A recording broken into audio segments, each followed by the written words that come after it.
The porch steps groan beneath my sensible heels as if warning me to turn back. 17 years of absence stretch between the woman I am now and the girl who fled this house with nothing but wounded pride and a few $100s. The white paint peels from the railings in long curls, revealing wood grayed by Oregon winters.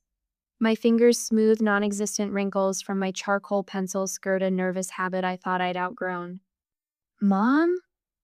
Lucas squeezes my hand, his 10-year-old fingers warm against my suddenly cold palm. Are we going in, or what? I force a smile. Of course we are, buddy. My finger hovers over the doorbell for 3 heartbeats before I press it. The chime echoes inside the same 3-note melody from my childhood. Some things never change. The door swings open. Mother stands framed in the entrance, her hair more silver than the ash blonde I remember, her eyes narrowing briefly at the sight of me. Then her gaze drops to Lucas, and her entire face transforms. Oh my goodness! She kneels despite her arthritic knees, arms outstretched. You must be Lucas. Look how handsome you are. Lucas glances up at me, uncertain, before accepting her embrace. Over his shoulder, Mother's eyes meet mine with cool appraisal. Claire, she says simply, as if I'd returned from a weekend trip rather than nearly 2 decades. Well, come in then. The dining room remains frozen in time, the same cherry table where my college acceptance letters once lay unopened, the hutch still displaying Mother's collection of porcelain birds. Father sits at his usual place, thinner than I remember, the newspaper folded beside him rather than in his hands. There's my grandson. He stands with surprising vigor, extending his arms wide. Let me look at you, young man. Lucas approaches with the natural caution of a child meeting someone who exists only in stories. He looks just like you did at that age, Claire, Father says. And for a moment, warmth flickers between us. Mother bustles around, laying out a spread that would suggest this visit was long anticipated rather than arranged yesterday. Lucas, do you like roast beef? Your mother used to love my sandwiches. Claire runs her own marketing firm now. I say, speaking of myself in the third person, a strange distance that feels necessary. In Albuquerque. Mother arranges cucumber slices in a perfect circle. That's nice, dear. Her voice carries the same dismissive tone I heard when I announced my scholarship to state. Daniel will be so interested. He just made partner at his firm, you know. Lucas skipped a grade in math.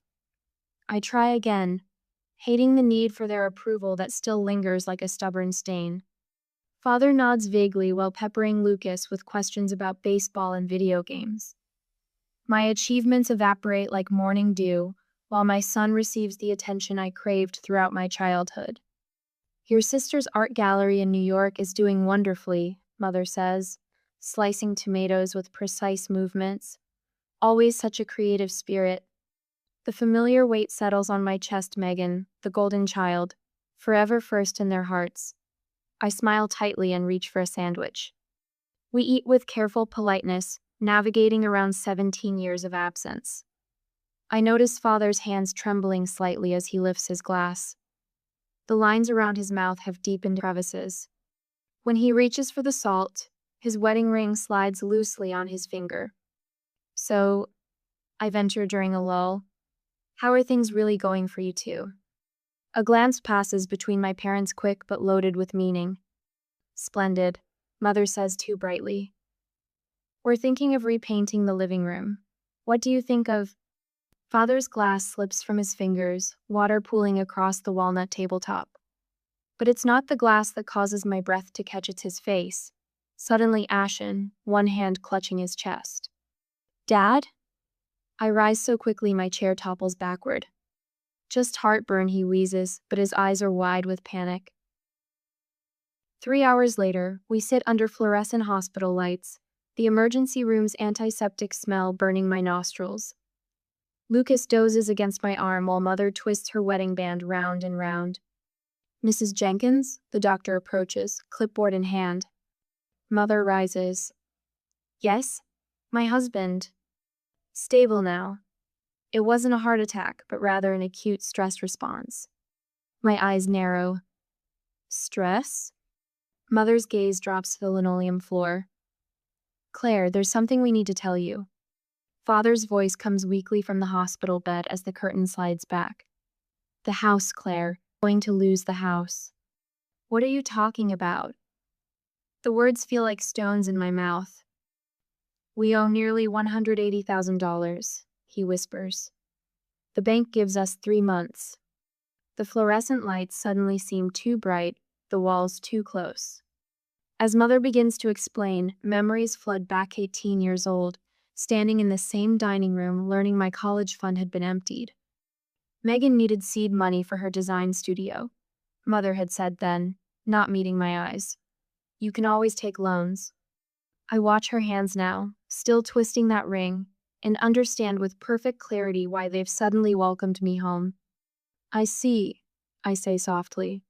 Now you need me. I arrange my notebook, pen, and calculator on the dining room table with the precision of a surgeon preparing instruments. The mortgage documents lie open before me, numbers that tell a story my parents tried to hide for years. I can buy the house outright. My voice carries the neutral tone I use in board meetings. You both can live here rent-free for 7 years. Mother's teacup rattles against its saucer. You would do that for us? I don't answer immediately, tapping my pen against the notebook where I've outlined my terms in careful bullet points. The gesture gives me time to push down the bitter question burning in my throat. Why not ask what Megan would do for you? Instead, I say, I have conditions. Father straightens in his chair, a flicker of the proud man he once was. Of course you do. I'll need everything properly documented through my attorney. The deed transfers to me immediately. I flip to the next page of my notebook. You'll be responsible for regular maintenance. Major repairs over $5,000 will require my approval. Mother's mouth tightens at the corners. You sound like a landlord, not a daughter. I am both. The words come out harder than intended. Lucas glances up from his homework at the kitchen counter, sensing the tension. I soften my voice. This protects all of us. Father reaches for the agreement I've drafted. We live with these terms, Claire. You're saving our home. The front door slams with dramatic force, making us all jump. Megan storms into the dining room like a Category 5 hurricane. Designer sunglasses pushed into her salon-highlighted hair. Sorry I'm late. Traffic from Portland was. She freezes, taking in the scene. The documents, my notebook, our parents' pinched expressions. What's going on? Your sister is helping us with the mortgage situation, Mother says, her voice unnaturally. Megan's eyes narrow as she spots the preliminary agreement. Helping how, exactly? Claire has offered to buy the house, Father says. We can stay here, no rent. Megan yanks out a chair and sits, the legs scraping against hardwood. You're selling our house to her? They're not selling it to me, I correct her. I'm saving it from foreclosure. There's a difference. Megan slams her palm on the table. You never paid a dime for this house. You abandoned us. The accusation should sting, but 17 years provides remarkable insulation. I take a slow, deliberate breath. Neither did you. My voice remains steady despite the tremor I feel building inside. The difference is, I can afford to buy it now. Megan's face flushes crimson. I was going to handle this. With what money? Father asks wearily. The bank gives us 3 months, Megan. But I told you I was working on something. Megan turns to Mother. Remember our plan? What we discussed? Mother pales, glancing between us. But Megan said she would take care of us. The realization slides into place like a key into a lock. I look around the living room, at the family photographs arranged on the wall. I'm noticeably absent from Most High School graduation, college age, young adulthood, all missing. But Megan appears in every frame. The golden child, the one who stayed. What exactly was your plan? I ask her. Father stares down at his hands. Megan suggested we could sell the house, move to a retirement community. Downsize, Megan adds quickly. It makes sense at their age. And what happens to the equity after debts are paid? I press, already knowing the answer. The silence tells me everything. My offer stands, I say, pushing the agreement closer to my parents. But I have one more condition. Megan has no part in this arrangement, no ownership, no input. Under the table, my hands tremble against my thighs, the only outward sign of what this confrontation cost me. That's not fair, Megan shouts. Fair? The word tastes like copper on my tongue. Was it fair when they emptied my college fund for your design studio? Was it fair when you co-signed a second mortgage on their house without a plan to repay it? Mother begins to protest, but father squeezes her hand. Claire is right, he says quietly. We made this mess. She's offering a clean solution. I slide my pen across the table. My parents sign the preliminary agreement while Megan watches, jaw clenched, eyes burning with rage. She stands abruptly, chair toppling backward. I suppose we know who the favorite is now. This isn't about favorites. I remain seated, the eye of her storm. It's about consequences. Megan stalks out, slamming the door with enough force to shake the walls. A framed photograph crashes to the floor, glass shattering across hardwood. I walk over and kneel beside it. My high school graduation, the last family photo with me in it. I lift it carefully, shards tinkling like wind chimes, and place it face down on the table rather than rehanging it. My parents' relieved expressions carry a weight I didn't expect. I've won the battle but feel no triumph, only the strange burden of power I never sought. That night, I tuck Lucas into bed in the guest room that was once mine. Why is Aunt Megan so angry? He asks, eyes wide in the lamplight. I smooth his hair, choosing my words carefully. Sometimes helping others means protecting yourself first. Is that what you're doing? Yes, I say, kissing his forehead. That's exactly what I'm doing. The process server catches me barefoot, coffee mug halfway to my lips. He stands on my doorstep at 7:15 a.m., his expression a practiced blend of boredom and mild apology. Claire Jenkins? His voice lacks any real interest in my answer. Yes? He thrusts a thick manila envelope toward me. You've been served. The envelope lands heavy in my palm, like a brick wrapped in paper. I close the door with my heel and stand motionless in my entryway, drips of coffee spotting the hardwood floor. Inside, black text marches across white legal paper. My eyes catch phrases that stop my breath. Emotional coercion of elderly persons, undue influence, exploitation of diminished capacity. Megan's name appears on the first page as petitioner. Our parents are listed as the allegedly victimized parties. The coffee mug clicks against the counter as I set it down. My fingers spread the documents across my kitchen table with surgical precision. I recognize Megan's tactics, immediately the dramatic language, the selective presentation of facts, the portrayal of herself as the devoted daughter protecting vulnerable parents. Lucas appears in the doorway, backpack slung over one shoulder. Mom? We're gonna be late. I straighten, breathing deeply. Change of plans, buddy. How about a movie day? After dropping Lucas at my neighbor's, I make one call. Brian Mitchell. His voice brings back memories of college study groups, his meticulous notes saving me more than once. Brian, it's Claire Wallace. Well, Jenkins now. Claire. Haven't heard from you since wait, is this about your sister? Courthouse gossip travels fast. That's exactly why I need a real estate attorney who knows my family history. My voice remains steady. Someone who remembers I wasn't the golden child. 2 hours later, I park outside my parents' house, the micro-recorder tucked discreetly in my purse. Not illegal in Oregon party consent is all that's required. Mother opens the door, her eyes widening. Claire, we didn't expect... May I come in? We need to discuss Megan's lawsuit. Father sits in his recliner, newspaper lowered at my entrance. She said it was the only way to protect our interests. Did she? The recorder captures his nod, my mother's uncomfortable shift of weight from one foot to the other. And what exactly do you need protection from?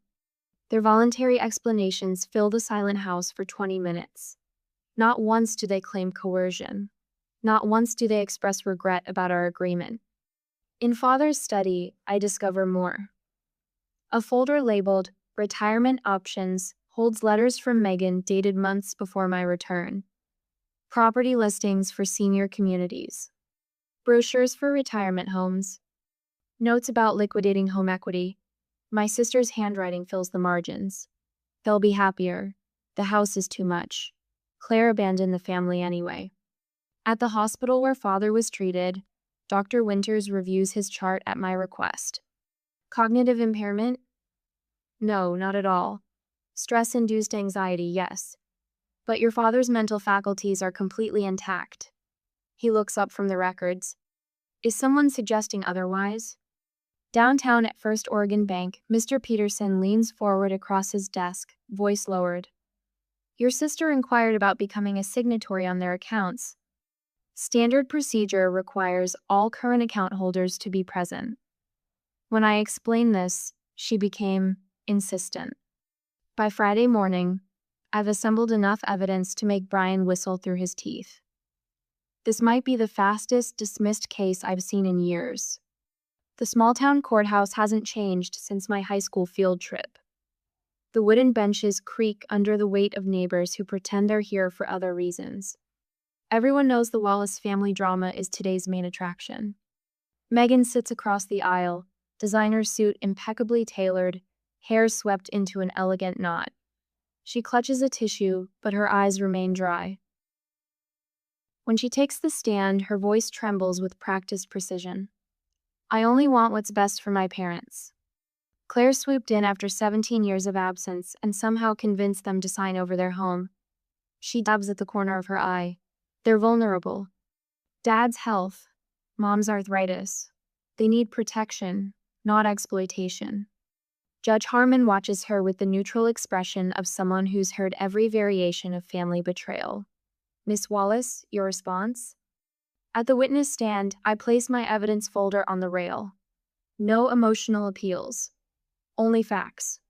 The documented timeline. The letters. The medical records. The bank manager's statement. Your Honor, my parents approached me for help when facing foreclosure. I offered to purchase their home at fair market value, allowing them to remain there rent-free for 7 years. Every aspect of this arrangement was extensively documented and executed with their full understanding and consent. Judge Harmon turns to my parents, seated uncomfortably in the gallery. Mr. and Mrs. Wallace, were you coerced into this agreement with your younger daughter? The courtroom falls silent. Mother rises slowly, her hands twisting her wedding band. No, Your Honor. Her voice catches. Claire offered help with no conditions at first. We're the ones who couldn't make the payments anymore. She glances toward Megan, then back to the judge. Claire saved our home when no one else could. Father stands beside her, shoulders squared despite his recent health scare. We signed willingly. Every document was explained to us clearly.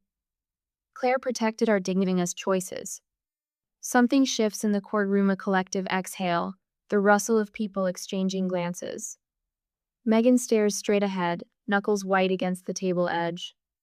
Judge Harmon takes only 15 minutes to return with his decision. Case dismissed. 2 weeks later, the doorbell rings. Megan stands on my porch, eyes red-rimmed, holding a small gift bag. Can we talk? Please? Over coffee, her tears seem genuine. I was wrong, Claire. Seeing how you helped them, I want to rebuild our family. Let me help care for them too. Against my better judgment, I nod. Everyone deserves a second chance. The following weeks unfold in a montage of Megan's helpfulness. She drives Mother to doctor appointments, repairs the porch railing, prepares Sunday dinners where we all sit around the table like a normal family. Until my phone rings at midnight. Claire? It's Diane from the county clerk's office. Her whisper carries urgency. We're friends from high school, remember? Listen, Megan's been in here twice this week, preparing power of attorney documents for your parents. The bedroom ceiling swims above me in the darkness. Some people never change their patterns. The knowledge settles into my bones with surprising calm, not the hot anger of betrayal, but the cool clarity of confirmation. Tomorrow, I'll act. Not with rage, but with the same methodical precision that built my life from nothing. Some wars are won by those who keep their heads when everyone around them is losing theirs. Evidence fills the coffee table. Bank statements. Power of attorney forms with blank signature lines. Notes from conversations with Dr. Miller about cognitive assessment options. Everything laid out with the precision of a corporate presentation. I've spent 2 weeks gathering these breadcrumbs, placing each one in a clear folder with labeled tabs. My hands remain steady as I arrange the final piece of printed email from Megan to a real estate agent discussing market value after renovations. The timestamp shows last Tuesday, the same day she brought Mother chicken soup and helped Father with his physical therapy exercises. You asked us to come over? Mother walks into the sitting room, her cardigan buttoned unevenly. Father follows, his cane tapping a hesitant rhythm on the hardwood floor. Yes. Please sit. I gesture to the couch opposite me. There's something we need to discuss. Father lowers himself with a grimace. Sounds serious. It is. I push the first folder toward them. These are copies of power of attorney documents I found in Megan's room, partially completed. Mother's fingers tremble as she opens the folder. I don't understand. Look at the second tab. I keep my voice level, a skill perfected during client presentations when emotions would undermine credibility. Doctor. Miller confirmed Megan asked about testing for early dementia. Tests neither of you mentioned needing. Father's face pales. She said it was routine at our age. I nod, not in agreement, but acknowledgement. Carol Patterson overheard Megan at the Bluebird Cafe last week. I slide another folder forward. She was discussing how quickly she could flip the house once it's mine. The front door opens with familiar force. Heels click sharply across the entryway tiles. Sorry I'm late. Megan's voice rings with practiced cheer. Traffic was. She freezes at the sitting room entrance, her smile vanishing when she spots the documents spread across the table. What's this? Her tone shifts from confusion to accusation in 3 syllables. Sit down, Megan. Father's voice holds an authority I haven't heard in decades. She remains standing, designer purse clutched against her chest like armor. You're going through my things now? Having people spy on me? Spying suggests secrecy.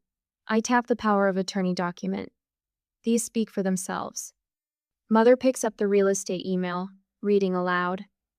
Once renovations are complete, we could list it $425,000 minimum. Her voice cracks. You were planning to sell our home? After moving you to Whispering Pines, I add the facility brochure to the evidence pile, where they specialize in memory care patients. Megan's mask slips completely. Her face contorts, no longer the concerned daughter, but something rawer, hungrier. You wouldn't need this huge house, it's practical. Practical for whom? I ask quietly. You abandoned them for 17 years. Megan's voice rises. You don't get to swoop in now and play hero. I'm not playing anything. The calm in my voice surprises even me. I'm presenting facts. Father stares at the documents, connecting dots that should have been obvious years ago. You were never going to help us keep the house. Everyone knows houses are terrible investments at your age. Megan attempts to regain control, her tone sliding into the patient explanation she uses for difficult clients. I was protecting you. By having us declared incompetent? Mother whispers. Silence stretches between us like taffy, thick and increasingly uncomfortable. Megan's eyes dart between our parents and me, calculating her next move. I gather the documents into a neat stack. I won't tell you what to do. My words hang in the air, measured and final. But I will tell you what I'll do. If Megan gains legal control over either of you or this house, my support ends immediately. You can't be serious. Megan's laugh holds no humor. You let them lose everything over your petty jealousy? No, Megan, I'd stop enabling a pattern that's continued for 30 years. I stand, collecting my evidence. This is your choice to make. I tell my parents, I'll respect whatever you decide. I walk out without looking back, the weight of decades settling across my shoulders. In the rental car, I breathe deeply, counting to 10 before starting the engine. Lucas will be waiting at the hotel, homework spread across the bed, eager to tell me about the swimming pool. That night, my phone remains silent. I sleep surprisingly well for someone who has just detonated a family bomb. 2 days later, Father calls as I'm preparing Lucas's breakfast. She's gone. His voice sounds older yet somehow stronger. You were right. I close my eyes, the vindication bringing no joy, only the hollow satisfaction of necessary protection without reconciliation. We told her to move out, he continues. Your mother, his voice catches. She told Megan we couldn't trust her anymore. I slice Lucas's peanut butter sandwich into triangles, exactly how he likes it. I'll have the ownership paperwork ready by Friday. Thank you, Claire. After hanging up, I set up an automatic monthly transfer to cover their expenses. Protection without proximity, support without surrender. The balance I've finally learned to maintain. The morning sun spills across my kitchen counter as I pack Lucas's overnight bag. 1 year since I stood on that peeling porch. 1 year since I learned what family truly means, both its limits and its possibilities. Mom, did you put my Oregon Trail game in there? Lucas appears in the doorway, hair still rumpled from sleep. Grandpa wants to try it. I tuck the game cartridge between his folded jeans and t-shirts. Right here. And your allergy medicine is in the front pocket. I know, Mom. He rolls his eyes with the particular exasperation of a 10-year-old who believes he's practically grown. You always put it there. The monthly weekend visits have become our routine. Structure replacing chaos, just as my therapist suggested. On my refrigerator calendar, these weekends are marked with blue stars, each one representing a careful step toward whatever healing might be possible. I zip the bag closed. Breakfast before Grandma and Grandpa arrive? While Lucas devours his waffles, I prepare another care package for my parents.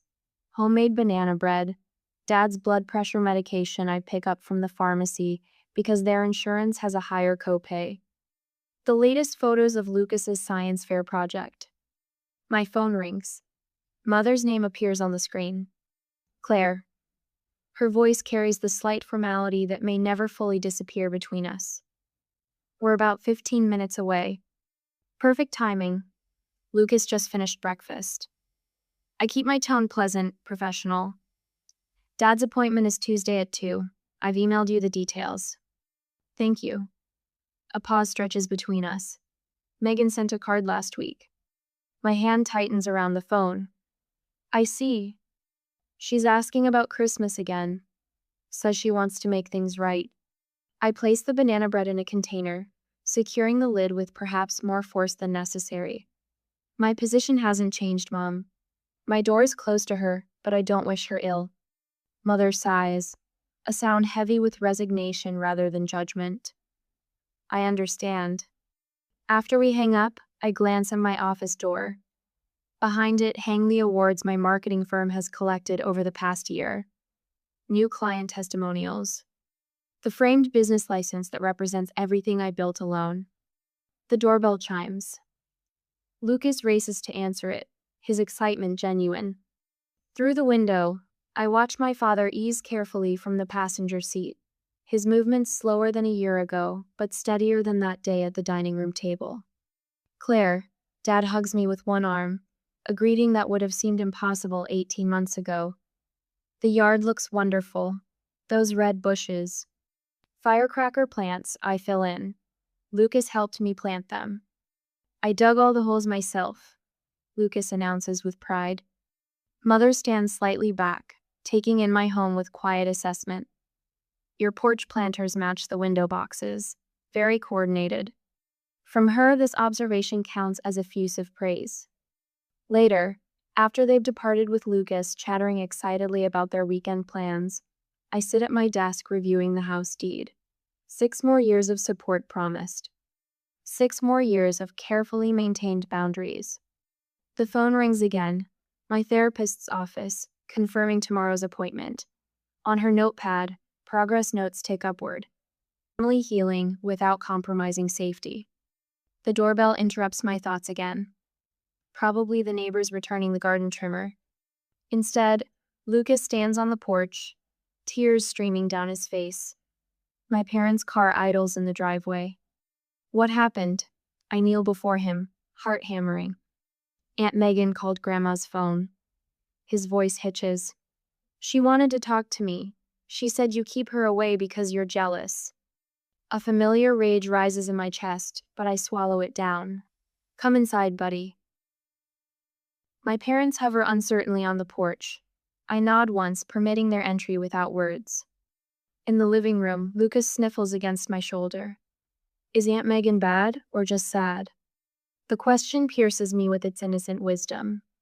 Some people take without giving back.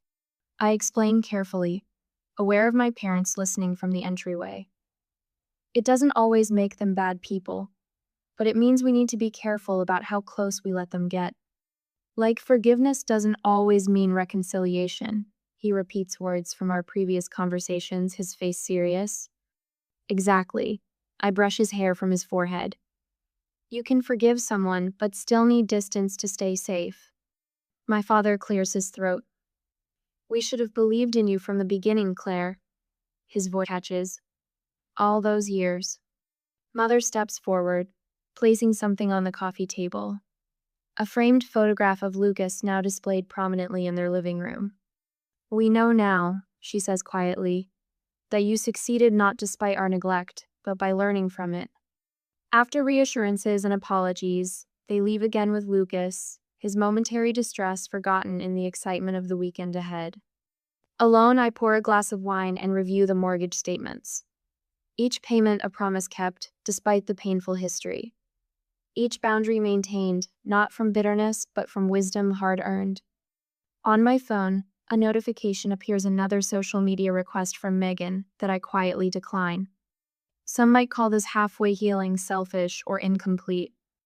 But as the evening sun casts long shadows across my living room, this space I built through years of solitary struggle, I recognize the peace that comes from choosing compassion with boundaries. Can you forgive someone completely while still keeping them at arm's length? Is that true forgiveness or just self-protection? Perhaps the answer lies in the question itself, that sometimes protection is the purest form of forgiveness we can offer, both to others and to ourselves. My fingers hover over the pristine white envelope addressed to my parents. Outside my kitchen window, New Mexico sunshine bathes the desert landscape in golden light worlds away from Oregon's persistent gray. I draw a steadying breath and press the Christmas invitation closed. Mom, did you put Grandma and Grandpa's names on that one? Lucas bounces into the kitchen, sneakers squeaking against the tile floor. I did. I slide the envelope toward the pile of completed invitations. Lucas grins, revealing the gap where his front tooth should be. Wait till they see my science fair trophy. And the guest room, can I put mints on our pillows like hotels do? Sure, buddy. I ruffle his hair, marveling at his capacity for joy. We'll make it perfect. The guest room stands ready, testimony to careful planning. I've installed grab bars in the bathroom for Dad's weakening knees, chosen a mattress firm enough for his back, placed family photos deliberately on the nightstand, Lucas at various ages. Smiling into the camera, his existence a rebellion against everything that tried to break me. When the doorbell rings 3 weeks later, Lucas beats me to it, flinging it open with the abandon only children possess. Mother's mouth forms a perfect O as she steps into my home.